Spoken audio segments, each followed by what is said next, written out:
This is Marie from Underground Crafter for AllFreeKnitting. In today's tutorial, I'm going to show you how to pick up stitches in knitting.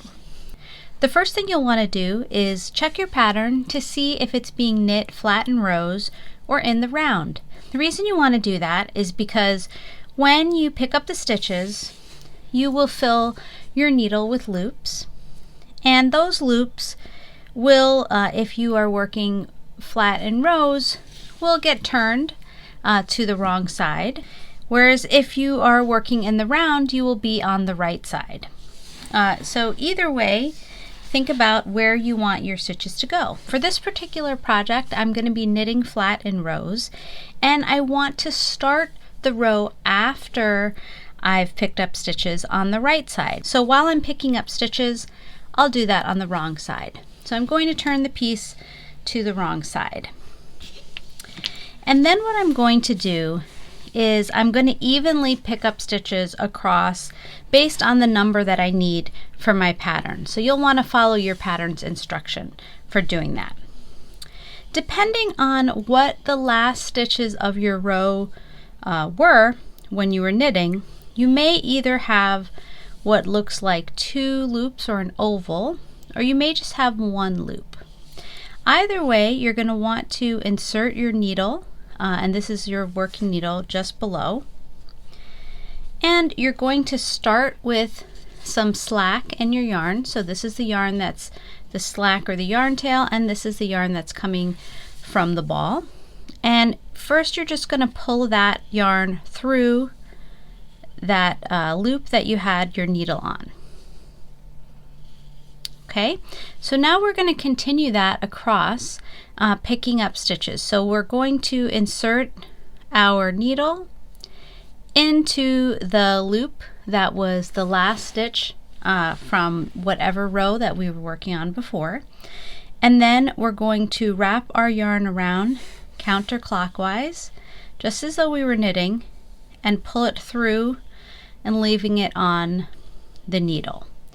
And we're going to keep working that all the way across, picking up as many stitches as you need for your pattern. So again, that is, we're going to insert the needle, then we're going to wrap the yarn counterclockwise, and then we're going to pull it through.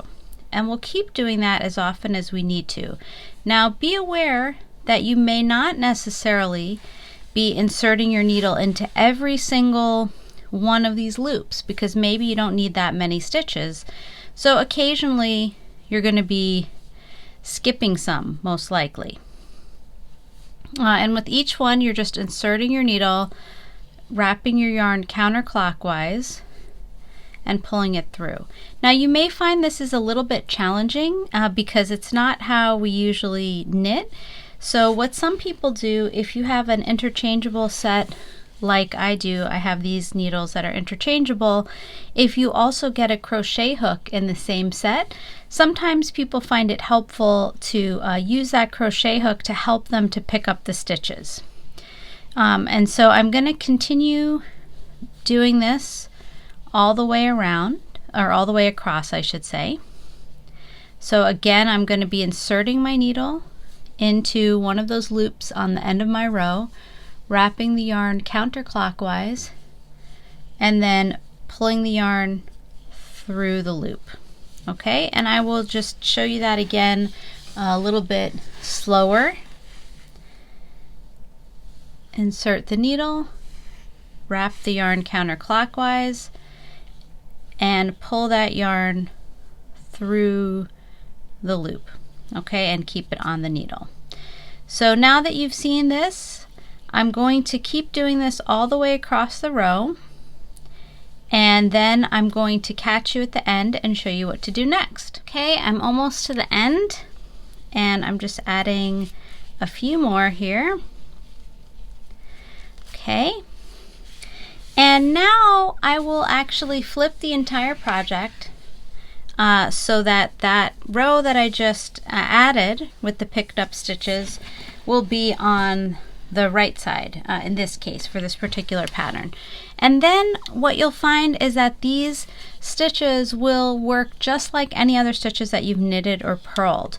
What you will find is probably that very first loop is going to be a little bit looser, so when you get to that point you'll want to just be sure that you had enough slack so that it doesn't fall off or unravel. And that's it. Now you've picked up stitches. What can you use this for? You can use this to add to a project that was too small.